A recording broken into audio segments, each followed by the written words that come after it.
Hello friends, once again welcome to the Garima classes.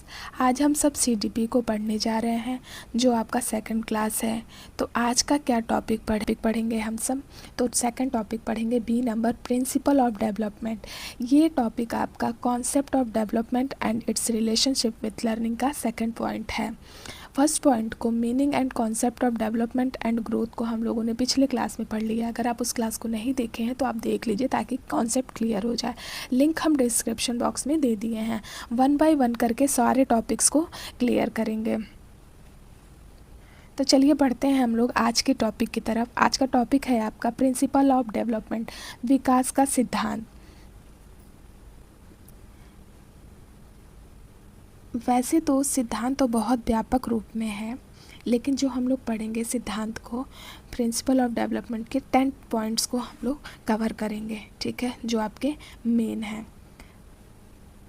Principal of development का जो first topic है वो है आपका development is a continuous process. चलिए हम लोग इसे समझते हैं। Development is a continuous process. विकास एक सतत प्रक्रिया है। विकास एक सतत प्रक्रिया मीन्स क्या हुआ कि यानी कि विकास रुक रुक कर नहीं बल्कि लगातार होता है। फिगर से आप इस तरीके से समझ सकते हैं। ये बच्चे का 5 स्टेज को दिखाया गया है। इस बच्चे के 5 स्टेज को दिखाया गया है इसमें। ये पहले छोटा बच्चा है, ठीक है, शिशु है, बेबी है। पैदा होने के बाद बैठने, रेंगने और चलने की अवस्था में है। बच्चा जब पैदा होता है तो उसके बाद क्या करता है, बैठता है, रेंगता है और फिर चलने की अवस्था में आता है। जब इसके बाद बच्चे के बाद सेकंड स्टेज कौन सा है, बाल्यावस्था। बाल्यावस्था में जा रहा है। बाल्यावस्था में क्या करेगा, खेलेगा, सीखेगा, धीरे धीरे ऊंचाई और वजन को समय के साथ वो बढ़ेगा, ठीक है, डेवलप करता जाएगा। चाइल्डहुड के बाद फिर किस में जाएगा, टीन एज में जाएगा। टीन एज मीन्स किशोरावस्था में शरीर और दिमाग दोनों का तेज़ी से विकास होता है। इस एज में पढ़ाई और नई स्किल को इस एज में लोग सीखते हैं, ठीक। देन उसके बाद क्या होगा, प्रौढ़ावस्था में, एडल्टहुड में जाएगा। एडल्टहुड में क्या होगा, जिम्मेदारी आएगी, ठीक है, जिम्मेदारी का समय रहेगा, काम करेगा, परिवार संभालेगा, शादी ब्याह हो जाएगा, बहुत सारी चीज़ों को वो लेके चलेगा इस वाले एज में, एडल्टहुड में। एडल्टहुड के बाद क्या होगा, ओल्ड एज में, वृद्धावस्था में आ जाएगा। तो शरीर की ताकत तो कम हो जाएगी। इस वाले एज में क्या होता है, वृद्धावस्था में शरीर की जो ताकत होती है वो कम हो जाती है, लेकिन अनुभव और ज्ञान का भंडार हो जाता है। क्या इनके पास जितना अनुभव होगा, क्या इस बच्चे के पास होगा, या इस बच्चे के पास होगा उतना अनुभव, नहीं ना।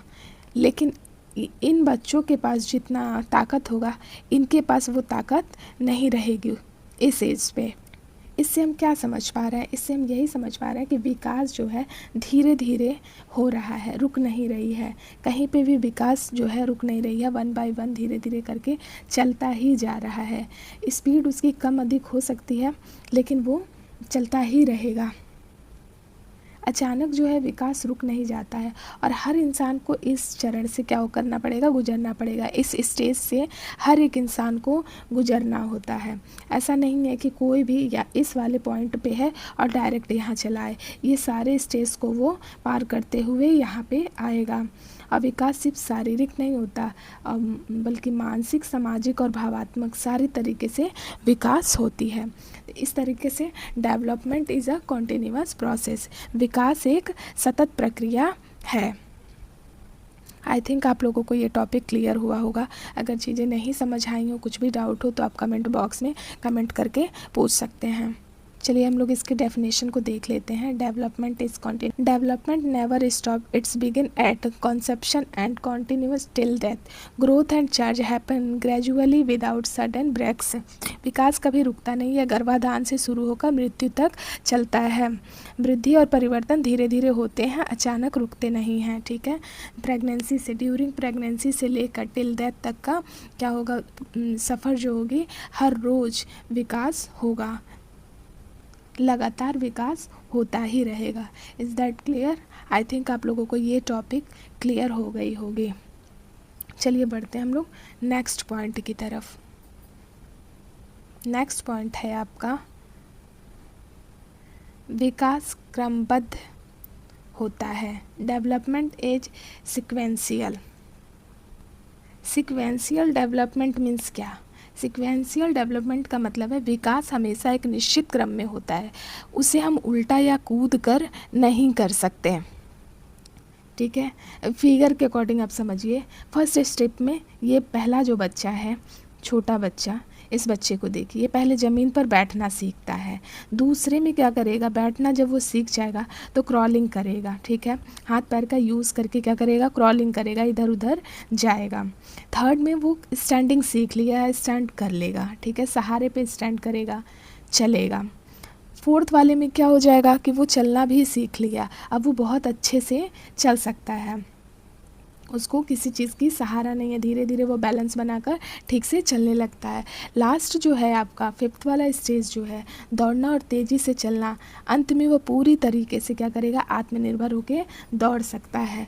तो बच्चा सीधे दौड़ना नहीं सीख सकता, उसे पहले बैठना, फिर रेंगना, फिर चलना, फिर दौड़ना सीखेगा।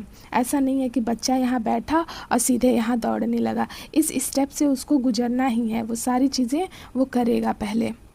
इसी क्रम में सारे लोगों की डेवलपमेंट होती है, चाहे वो कहीं का भी कोई इंसान हो, चाहे वो इंडिया का हो, चाहे ऑस्ट्रेलिया का हो, कहीं का भी होगा, उसको इस स्टेप से क्या करना है, गुजरना ही होगा। ऐसा नहीं है कि वो किसी भी स्टेज को, किसी भी डेवलपमेंट को, माइलस्टोन को क्या करेगा कि स्किप करके आगे बढ़ जाए। ऐसा कभी नहीं हो सकता कि बच्चा बैठा फिर सीधे खड़ा होके चलने लगा डायरेक्ट। विकास हमेशा क्या होगा, हमेशा कदम कदम पर आगे बढ़ता है, बिना शॉर्टकट के। ठीक है, आई थिंक आप लोगों को ये चीज़ भी क्लियर हुई होगी कि डेवलपमेंट इज सिक्वेंशियल, विकास क्रमबद्ध होता है, इसे कूद फान के या रिवर्स में नहीं होगा। चलिए इसके डेफिनेशन को हम लोग देख लेते हैं, डेफिनेशन किस तरीके से है।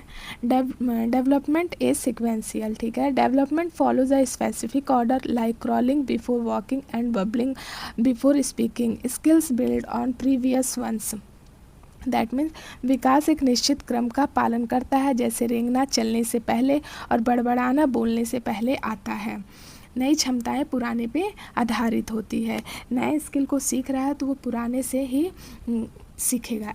ऐसा नहीं है कि नया कुछ सीख रहा है तो पुराने पे से डिपेंड ना हो, किसी ना किसी तरीके से उस पर जुड़ा ही होता है। बच्चा बोलना शुरू करता है तो पहले बड़बड़ कुछ भी बोलता है। ठीक है, फिर धीरे धीरे शब्द उसके क्लियर होते हैं, मामा पापा बाबा ऐसे करके बोलना शुरू करता है, फिर वो 2 शब्द मिला के बोलेगा, फिर एक सेंटेंस बोलने लगता है। तो क्या हो रहा है, एक सीक्वेंस में चीज़ें चल रही हैं। आई थिंक आप लोगों को ये पॉइंट भी क्लियर हुआ होगा। चलिए बढ़ते हैं हम लोग नेक्स्ट पॉइंट की तरफ। नेक्स्ट पॉइंट है आपका cephalocaudal principle. Cephalocaudal principle, cephalo means होता है from the head, caudal means to the tail. इसका मीन्स क्या हुआ, इसका मतलब क्या हुआ, विकास सिर से होकर पैर की ओर विकसित होता है। ठीक है, सबसे पहले बच्चा सिर और गर्दन का नियंत्रण विकसित करता है। छोटे बच्चे को अगर आप लोगों ने देखा होगा, आपके आसपास होंगे या आपके घर में होंगे तो आप देखिएगा, ध्यान दीजिएगा या देखे ही होंगे कि पहले बच्चा क्या करेगा, सबसे पहले अपने गर्दन को संभालना शुरू करता है, उसको नियंत्रण करता है, अपने हेड को उठाएगा, गर्दन को उठाएगा, ऐसे गर्दन करके जब ऊपर करता है तो पूरा हेड के सहित पूरा ऊपर होल्ड कर लेता है। तो सबसे पहले क्या आता है, सिर और गर्दन का नियंत्रण उसके अंदर विकसित होती है। फिर क्या होता है, हाथ और ऊपरी शरीर का नियंत्रण आता है, ये हाथ के नियंत्रण कर पाए, ये ऊपर से नीचे, ये सारी चीज़ें धीरे धीरे डेवलप होती जाती हैं। लास्ट में वो पैर पे को पूरा डेवलप कर पाता है, अपने शरीर, पैर पर अपने पूरे शरीर को नियंत्रण कर पाता है। ठीक है, आप बच्चे को देखे होंगे पहले क्या करें, नेक कंट्रोल करता है, फिर क्रॉलिंग करता है, पलटता उलटता है, तो ये क्या करेगा, ये सारी चीज़ों का यूज़ धीरे धीरे कर रहा है, स्ट्रांग हो रही है, ये वाली स्किल्स उसके अंदर क्या हो रही हैं, डेवलप हो रही हैं। सबसे लास्ट में वो ज़मीन पे पैर रखता है, ठीक है, और खड़ा हो पाता है। तो बच्चा सबसे पहले क्या करेगा, बैठना सीखेगा, गर्दन होल्ड करेगा, फिर बैठना सीखेगा, फिर खड़ा होना, फिर चलना सीखेगा। ये सेफ्लोकॉर्डल होता है।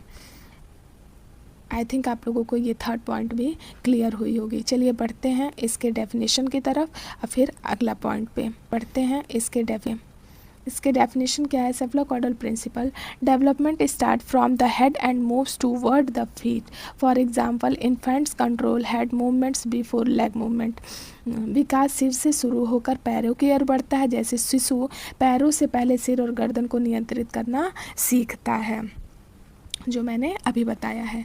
आई थिंक आप लोगों को ये पॉइंट भी क्लियर हो गई होगी। अगर आपको क्लास अच्छी लग रही है, चीज़ें समझ आ रही है, तो please like, subscribe, comment and share करें। कोई भी डाउट हो, कोई भी क्वेरी हो, तो आप कमेंट बॉक्स में क्वेश्चन कर सकते हैं, उसका रिप्लाई आपको मिलेगा। चलिए बढ़ते हैं हम लोग नेक्स्ट पॉइंट की तरफ। नेक्स्ट पॉइंट क्या है आपका? Proximodistal principal.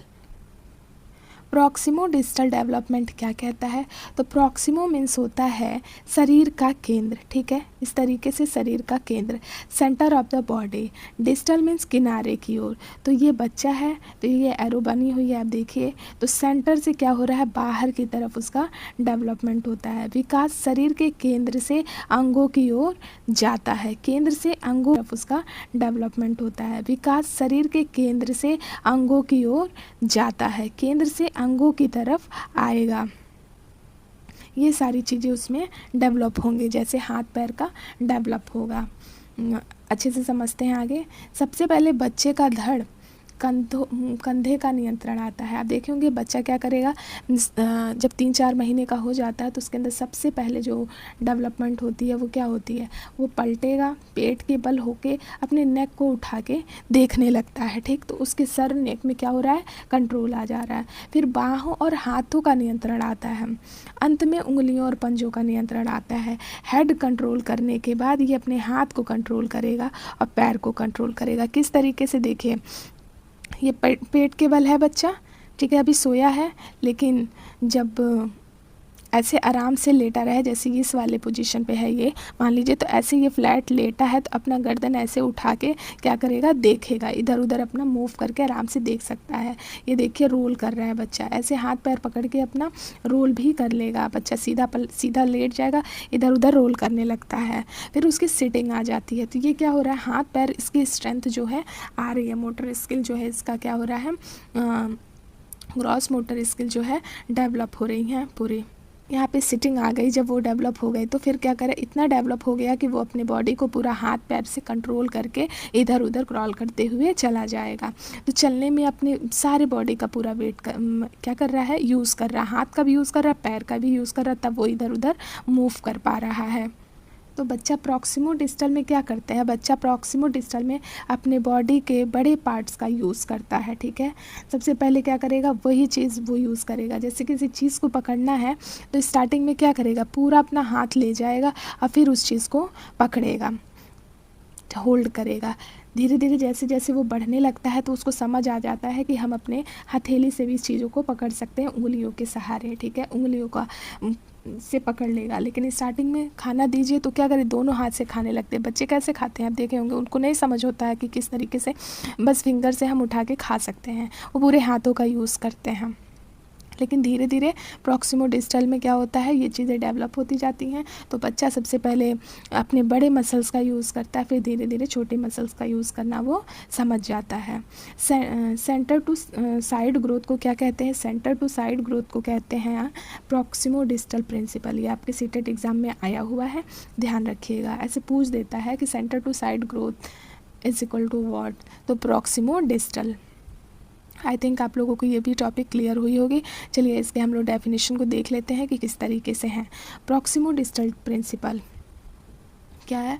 Development happen from the center of the body outward. Large muscle development before fine motor skills. That means विकास शरीर के केंद्र से बाहर की ओर होता है, बड़े मांसपेशियों का विकास सूक्ष्म कौशलों से पहले होता है। जैसे हमने अभी बताया कि देखिए चलने में क्या कर रहा है? वो पूरे बॉडी को चलाने के लिए क्या कर रहा है? हाथ पैर को पूरा यूज़ कर रहा है, ठीक है। बाद में वो समझ जाता है, खड़ा हो जाएंगे, धीरे धीरे हम अपने पैर के सहारे चल लेंगे। कोई सामान पकड़ना है तो पहले दोनों हाथों से पकड़ेगा, लेकिन फिर उससे समझ में आ जाता है कि अपनी उंगलियों के सहारे हम उस चीज़ को पकड़ लेते हैं, तो फाइन मोटर की तरफ वो चला जाता है। स्टार्टिंग में क्या रहता है? ग्रॉस मोटर, पूरे मसल्स का यूज़ करता है।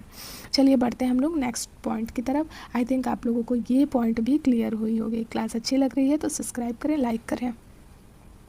नेक्स्ट पॉइंट है आपका development proceed from general to specific. इस फिगर से हम क्या समझ पा रहे हैं? इस फिगर से हम यही समझ पा रहे हैं कि पहले बच्चे का जो विकास है पहले क्या होता है,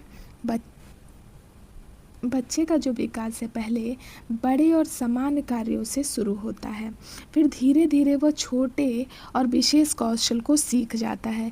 क्या जब बच्चा छोटा होता है, इस एज का होता है, तो जो भी काम वो करता है, ठीक है, बच्चा चलता ही है तो अपने पूरे बॉडी को यूज़ करेगा, रेंगने के लिए पूरे बॉडी का यूज़ करेगा, हाथ पैर पूरा फैला के चलता है। लेकिन बाद में वह खास और नियंत्रित गतिविधियों को समझ जाता है, ठीक, जैसे चीज़ पकड़ना, चलना, लिखना, ये सब महीन काम है ना, फाइन मोटर स्किल का वर्क है। ये सारी चीज़ें वो समझ जाता है और करने लगता है। अपने फिंगर के यूज़ से क्या करेगा, लिखने लगेगा, ड्राइंग बनाने लगेगा, ये सारी चीज़ें उसमें आने लगती है। तो जनरल से क्या कर रहा है, सामान्य से स्पेसिफिक की तरफ जा रहा है, सामान्य से विशेष की ओर जा रहा है।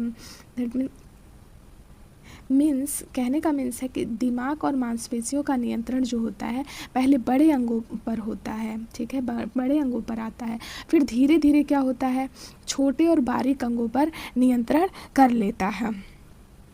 तो इसे ही कहते हैं general to specific. I think आप लोगों को ये टॉपिक भी क्लियर हुई होगी। बढ़ते हैं इसके डेफिनेशन की तरफ। डेफिनेशन क्या है इसका, children first perform broad action then refine them into specific skill like waving arms before pointing a finger. पहले बच्चा व्यापक क्रियाएं करते हैं, फिर उन्हें विशेष कौशलों में बदलते हैं, जैसे हाथ हिलाना उंगली से इशारा करने से पहले आता है। किसी को पॉइंट करने के लिए पूरा हाथ उठा के बच्चे स्टार्टिंग में बताते हैं, लेकिन बाद में वो धीरे से एक फिंगर दिखा के पॉइंट कर देते हैं। तो वो चीज़ धीरे धीरे उसमें जनरल से क्या हो रहा है, स्पेसिफिक की तरफ बढ़ रहा है। आई थिंक आप लोगों को ये टॉपिक भी क्लियर हुआ होगा। बढ़ते हैं नेक्स्ट पॉइंट की तरफ। नेक्स्ट पॉइंट है आपका physical, mental, social and emotional development are interrelated. इस फिगर के अकॉर्डिंग हम क्या समझ पा रहे हैं, इस फिगर से हम यही समझ पा रहे हैं कि ये जो बच्ची है इसका शारीरिक, मानसिक, सामाजिक, भावात्मक आपस में क्या है, सब जुड़े हुए हैं, ठीक है। कैसे, तो बच्चे का विकास अलग अलग क्षेत्र में होता है, मानसिक, सामाजिक, भावात्मक, ये सारे क्या हैं, अलग अलग क्षेत्र हैं। लेकिन शारीरिक जो विकास है, शरीर का बढ़ना, हड्डियों और मांसपेशियों का मजबूत होना। मानसिक विकास क्या है, सोचना, याद रखना और समस्या हल करने की क्षमता को बढ़ाना, ठीक है। थर्ड में सामाजिक, दूसरों के साथ व्यवहार करना, दोस्त बनाना, ये क्या है, सामाजिक है आपका। सोशल डेवलपमेंट है। फोर्थ है आपका भावात्मक, इमोशनल डेवलपमेंट, अपनी भावनाओं को समझना और व्यक्त करना। ये चारों विकास के पहलू एक दूसरे पर निर्भर होते हैं। जैसे कि अगर बच्चा मानसिक रूप से तेज है तो वह सामाजिक परिस्थितियों में भी अच्छा प्रदर्शन करेगा, अच्छी चीज़ों मतलब समझ पाएगा चीज़ों को। अगर बच्चा भावात्मक रूप से संतुलित है तो उसकी पढ़ाई भी अच्छी होगी, ठीक है, मानसिक विकास अच्छा होगा। तो क्या हो रही हैं चीज़ें, सब आपस में क्या है, इंटर रिलेटेड है, जुड़े हुए हैं। अगर एक डिसबैलेंस होता है तो दूसरा तीसरा भी डिसबैलेंस होता है। अगर कोई भी अगर शारीरिक स्वस्थ है, शरीर से बच्चा एकदम स्वस्थ है, मेंटली फिजिकली हर तरीके से स्वस्थ है, तो उसकी सारी चीज़ें क्या होंगी, ठीक रहती हैं। लेकिन अगर वो शरीर से बच्चा कमज़ोर है तो क्या उसका सामाजिक, भावात्मक में डिसबैलेंसिंग नहीं होती है। चीज़ों को लेके कुछ ना कुछ डिसबैलेंस हो ही जाता है। सीटेट के एग्ज़ाम में आपका या किसी टीचिंग एग्ज़ाम में इसके क्वेश्चन इस तरीके से पूछे जाते हैं कि किस सिद्धांत के अनुसार विकास के सभी आयाम एक दूसरे से जुड़े होते हैं। तो आंसर क्या होगा आपका, विकास के विभिन्न आयाम आपस में संबंधित होते हैं, ठीक है, एक दूसरे से इंटर रिलेटेड होते हैं। जैसे मेंटल, सोशल, इमोशनल, फिजिकल, ये क्या है, एक दूसरे से इंटर रिलेटेड है। चलिए इसके डेफिनेशन को देख लेते हैं। डेफिनेशन क्या है, growth in one areas affect others. For example, good health support learning and social interaction.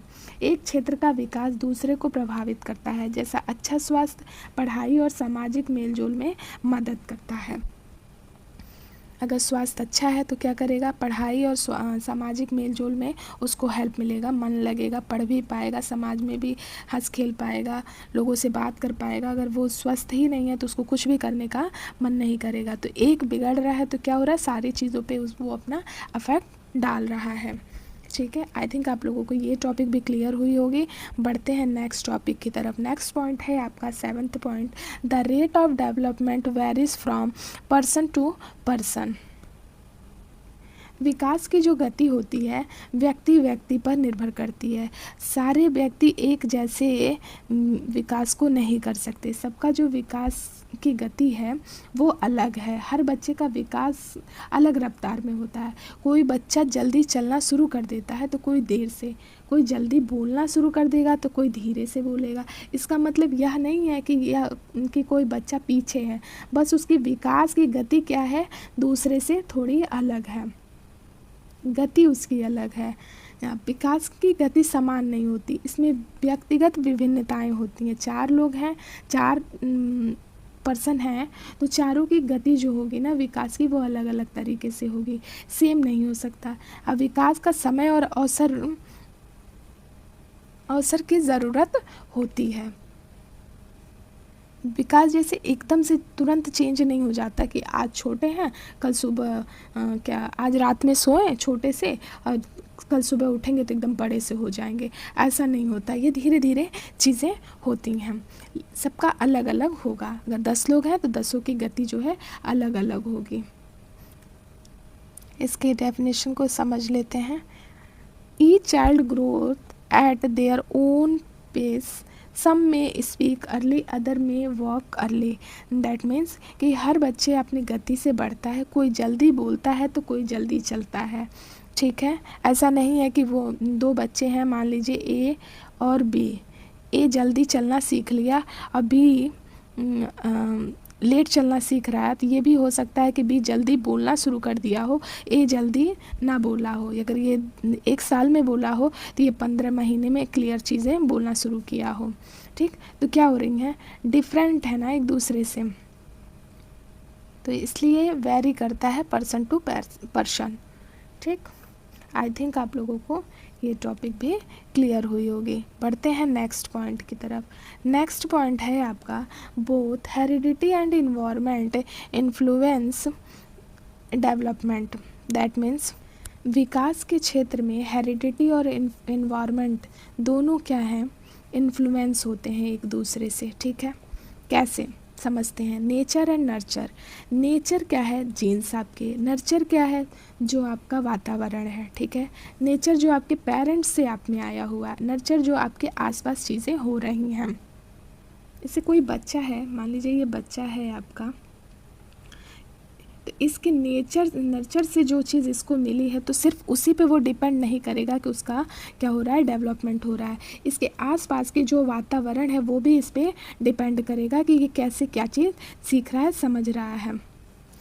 That means इस तरीके से हम लोग समझते हैं, विकास केवल आनुवंशिकता मीन्स नेचर पे निर्भर नहीं करता। ठीक है, नर्चर पे निर्भर नहीं करता, बल्कि उसके फेनोटाइप में जो इन्वायरमेंट है वो बहुत बड़ा रोल क्या करता है, निभाता है। कैसे, क्या सिर्फ हम जीन्स से ही बनते हैं, परिवार से जो हमें मिला हुआ है गुण, जो डीएनए हमारे फैमिली से आई हुई है हमारे अंदर, क्या हम उसी से सिर्फ बढ़ते हैं? नहीं, हमारे आसपास का जो माहौल है वो भी हमको हमारे ऊपर डिपेंड करता है कि हम किस माहौल में हैं, कैसे पल बढ़ रहे हैं। जैसे ये डायग्राम है, इस डायग्राम से हम इस तरीके से समझ सकते हैं कि ये डीएनए हमारे अंदर आया, लेकिन इसकी परिस्थिति जैसे परिवार, शिक्षा, पोषण तय करती है कि हम कैसे फल फूल रहे हैं, बड़े हो रहे हैं। परिवार में लोग शिक्षित हैं, शिक्षा अच्छा दे रहे हैं, परिवार के लोग माहौल सही बनाए हुए हैं, उस बच्चे के लिए पोषण सही है, तो डीएनए से जो हमको मिला है वो तो मिला ही है, लेकिन इस नेचर से भी हमारे अंदर काफ़ी चीज़ें चेंज हो जाती हैं। इसलिए हमें बच्चों को सिर्फ गुणों के आधार पे नहीं आंकना चाहिए कि उसके जीन से ये आया हुआ है तो हम हाँ इसके अंदर ये चीज़ होगा ही, ये कर ही लेगा, ऐसा नहीं है। अगर आया हुआ है तो वो बहुत अच्छी बात है, लेकिन अगर उसको इन्वायरमेंट मिल जा रही है उस चीज़ को और डेवलप करने के लिए, तो वो उसमें क्या करेगा, परिपक्व हो जाएगा और बेटर कर लेगा। ये दोनों नर्चर एंड नेचर दोनों मिलकर ही बच्चे का पूर्ण रूप से विकास करते हैं। इस सिद्धांत का क्या मतलब है, जैसे हेरिडिटी, तो यह हम जन्म से मिले गुणों के लिए जिम्मेदार हैं, ठीक है। ये हमारे जन्म से ही हमें हमारे पेरेंट्स के द्वारा मिल गई है, जैसे हाइट, बालों का रंग, कुछ मानसिक प्रवृत्तियाँ, ठीक है। लेकिन परिवेश, इन्वायरमेंट क्या करती है, हमारी बाहरी दुनिया है जो अनुभवों से बनता है, जैसे माता पिता का तरीका, सामाजिक वातावरण, शिक्षा, संस्कार, यह तय करता है कि वंशानुगत जो हमें जीन्स मिला है कैसे प्रकट होंगे या विकसित होंगे, ठीक। अगर हमारे अंदर कोई गुण आई हुई है और उस चीज़ पे हम काम कर रहे हैं, हमारा इन्वायरमेंट है उस तरीके का, तो हम उसमें और ग्रो कर जाएंगे। दोनों का सम्मिश्रण है, इंटरेक्शन है। आधुनिक मतलब आज के टाइम के अकॉर्डिंग हम इस तरीके से समझ सकते हैं या देखते हैं कि यह तो नेचर और नर्चर नहीं बल्कि दोनों का मिला जुला असर है। एग्ज़ाम्पल के तौर पे हम इस तरीके से समझ सकते हैं कि एक बच्चे में मान लीजिए गाना गाने की क्षमता उसको उसके जीन्स के द्वारा मिली हुई है, लेकिन अगर उसे अच्छा सिंगिंग वाला वातावरण दे दिया जाए, इन्वायरमेंट मिल जाए, तो वो और अधिक क्या करेगा, उसमें निखर जाएगा। तो आई थिंक आप लोगों को ये पॉइंट क्लियर हुआ होगा, दोनों क्या है, एक दूसरे पे डिपेंड हैं। तो चलिए इसके डेफिनेशन को देख लेते हैं। Environment and surrounding work together to shape growth and personality. जन्मजात गुण और वातावरण मिलकर विकास और व्यक्तित्व को आकार देते हैं। दोनों एक दूसरे पे क्या है, डिपेंड है।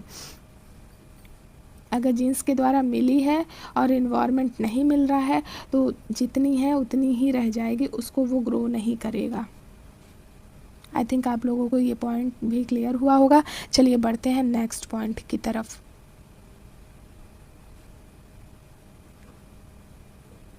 Development moves from simple to complex. विकास सरल से जटिल की ओर होता है। पहले सरल फिर जटिल, सिंपल एंड कॉम्प्लेक्स। समझते हैं इसको। इस फिगर से ही इससे समझ लेते हैं कि कोई बच्चा है, ठीक है, कोई भी है, तो वो उसको आप पेंसिल पकड़ा दें, पेंसिल जब वो होल्ड करने लगता है तो क्या वो पहले ही दिन इस तरीके का इमेज बना देगा, इस तरीके में डेवलप रहता है वो?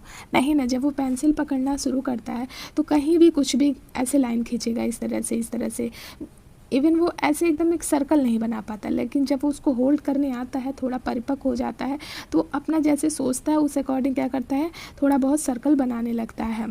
फिर जब वो सर्कल बनाना सीख लेगा तो सन बनाने लगता है, सन बना लेगा तो उसमें स्माइली भी बना देगा। फिर वो और डेवलप हो गया तो ऐसे उसको एक इमोजी बना देगा इस तरीके से। फिर थोड़ा और डेवलप हो जाएगा तो किस तरीके से, तो क्या हो रहा है, ये यहाँ से ऐसे बढ़ रहा है, ठीक है। सिंपल से किधर जा रहा है, कॉम्प्लेक्स की तरफ बढ़ता जा रहा है। फिर एक इमेजिन किया आपने चीज़ों को, एक ट्री बना लिया, 2 ट्री बना लिया, घर बना लिया, सूरज बना लिया, तो सिंपल से क्या हो रहा है, कॉम्प्लेक्स की तरफ जा रहा है, साधारण से जटिल की तरफ, सरल से जटिल की तरफ। तो 2 लड़कियां बना लिया, फिर घर बना लिया, बिल्डिंग्स बना लिए, स्पाइडरमैन को उड़ा दिया। तो ये क्या हो रहा है, विकास एक धीमे और क्रमिक प्रक्रिया है जिसकी जो स्लो चलती ही रहती है, ठीक है। कुछ ना कुछ उसमें डेवलप होता जाता है, जिसमें वो काम करेगा उसमें वो डेवलप करता जाता है।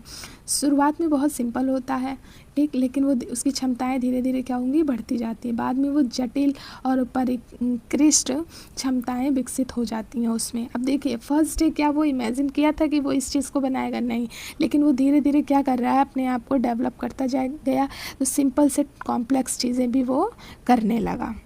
तो आई थिंक आप लोगों को ये टॉपिक भी क्लियर हुई होगी। इसके डेफिनेशन को देख लेते हैं। डेफिनेशन है, skill art simple and become complex like scribbling before writing letter.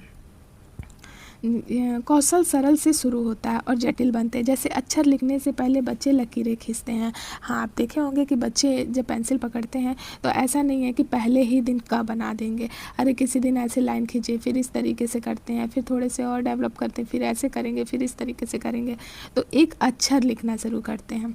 तो जब अक्षर लिखने में परिपक्व हो जाएंगे तो पूरा एक शब्द लिखने लगते हैं। तो क्या हो रहा है, ये सरल से जटिल की तरफ वो बढ़ रहे हैं। आई थिंक आप लोगों को ये पॉइंट भी क्लियर हुई होगी। अगर क्लास अच्छी लग रही है, चीज़ें समझ आ रही है तो please like, subscribe, comment and share करें। बढ़ते हैं नेक्स्ट पॉइंट की तरफ। नेक्स्ट पॉइंट है आपका each stage of development has its own importance. विकास के प्रत्येक चरण के विकास का क्या होता है, अपना एक महत्व होता है। पियाजे के अनुसार हम लोग इस टॉपिक को समझ लेते हैं। पियाजे ने संज्ञानात्मक विकास को 4 पार्ट में दिखाया है, बताया है। पहला है वो सेंसरी मोटर स्टेज, दूसरा है आपका जो सेंसरी मोटर स्टेज है बर्थ से लेकर 2 इयर्स तक होती है। सेकंड है प्री ऑपरेशनल स्टेज जो 2 से 7 इयर्स तक चलती है। थर्ड है concrete operational stage 7 to 11 years चलती है। और फोर्थ है फॉर्मल ऑपरेशनल स्टेज, ठीक है, 12 से उसके ऊपर तक जाती है। सारे स्टेज को हम लोग इसमें समझ लेते हैं। तो फर्स्ट स्टेज में क्या होता है, जब बच्चा 0 से 2 साल के एज में होता है, सेंसरी मोटर स्टेज में होता है, तो बच्चे में देखना और स्पर्श द्वारा जानकारी को इकट्ठा करते हैं। सेंसरी मोटर स्टेज में बच्चे की एज क्या होती है, 0 से लेकर 2 वर्ष तक होती है। इसमें बच्चा देखना और स्पर्श द्वारा क्या करता है, जानकारी को इकट्ठा करता है। सेकंड जो स्टेज है वो आपका प्री ऑपरेशनल स्टेज है। ये एज क्या होती है, 2 से 7 वर्ष तक होती है। इसमें भाषा का विकास बहुत तेज़ी से होता है और बच्चे कल्पनाशील खेलों को भी खेलते हैं, लिप्त होते हैं उसमें, ठीक है। वो क्या करते हैं, सिंबल का भी उपयोग करके बातचीत को समझने लगते हैं, जैसे पॉइंट करने लगेंगे, बताने लगते हैं। अपने 2 इयर्स के एज से शुरू करते 7 इयर्स तक चलता है। लेकिन अभी भी वो क्या कर रहे हैं, तर्क नहीं करते, किसी चीज़ को तर्क नहीं कर पाते हैं, तर्क वाली सोच सीमित होती है, ठीक है। थर्ड है आपका कॉन्क्रीट ऑपरेशनल स्टेज। इसकी एज क्या होती है, तो 7 से 11 वर्ष तक होता है। इसमें तर्क का जो है ना विकास होता है, जैसे जोड़ घटाव समझने लगते हैं, कारण पूछेंगे, समझेंगे, ठीक है, प्रभाव को समझने लगते हैं। तो सोच क्या हो रही है, अधिक व्यवस्थित हो रही है और तार्किक भी होती जा रही है, ठीक। इसमें क्या कर रहे हैं, अपने अकॉर्डिंग बच्चे तर्क करने लगते हैं चीज़ों को, बहुत मतलब जो इस एज में नहीं है वो इस एज में क्या होता है, डेवलप होने लगता है। फोर्थ है आपका फॉर्मल ऑपरेशनल स्टेज, औपचारिक संचालनात्मक चरण इसको हिंदी में बोलते हैं, ठीक है। इसकी एज क्या होती है, 11-12 वर्ष से ऊपर, किसके, जिन पियाजे के अकॉर्डिंग ये चल रहा है, ठीक है। तो इसमें संज्ञानात्मक क्षमता जो होती है विकसित हो जाती है, जैसे कल्पना करना, परिकल्पना करना, ठीक है, विश्लेषण करना, जटिल और अमूर्त विचारों को समझने और सोचने में क्या होते हैं, सक्षम हो जाते हैं, चीज़ों को समझने लगते हैं, ठीक है। मूर्त और अमूर्त चीज़ों को भी समझने लगते हैं। ये सारी चीज़ें इसमें डेवलप हो जाती हैं। इन सारी चीज़ों को हम लोग आगे भी पढ़ेंगे, बहुत अच्छे से डिटेल में पढ़ेंगे। अभी आप इस तरीके से समझ लीजिए। तो इसके हम लोग डेफिनेशन को देख लेते हैं कि क्या है इसका डेफिनेशन है आपका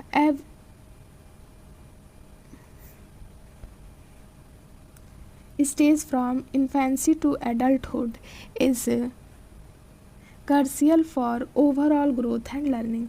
शैशव से वयस्कता तक प्रत्येक चरण समग्र विकास और सीखने के लिए महत्वपूर्ण है। तो ये क्या हो रहा है, इसमें फिगर में ही देख लीजिए, यहाँ से बच्चा सीखना शुरू कर रहा है, चीज़ों को समझना सीखना शुरू कर रहा है और यहाँ तक आ रहा है। तो हर स्टेज का क्या है, अलग अलग चीज़ें हैं, अलग अलग समझ बढ़ रही है, अलग अलग सोचने की मतलब सोचने समझने की शक्ति क्या हो रही है, उसमें आ रही है, डेवलप हो रही है। ऐसा नहीं है कि ये बच्चा 2 साल का बच्चा 12 साल वाले बच्चे की तरह सोचने लगे, ऐसा नहीं हो सकता ना। ये अपने एज में अपने एज के अकॉर्डिंग जो चीज़ें हैं वही चीज़ों को समझेगा, सोचेगा, लेकिन जब एज बढ़ती जाएगी तो चीज़ें उसकी और परिपक्व होता जाएगा, सोचने लगेगा, समझने लगेगा। तो टाइम के साथ क्या हो रही है, चीज़ें डेवलप करती जा रही हैं। तो आई थिंक आप लोगों को ये क्लास अच्छी लगी होगी, चीज़ें समझ आया होगा। कोई भी डाउट है, क्वेरी है तो आप क्या करेंगे, कमेंट बॉक्स में क्वेश्चन कर सकते हैं, रिप्लाई आपको मिलेगा। क्लास अच्छी लगी है तो प्लीज़ लाइक करें, सब्सक्राइब करें, कमेंट करें, शेयर करें अपने दोस्तों में। Thanks for watching video, thank you.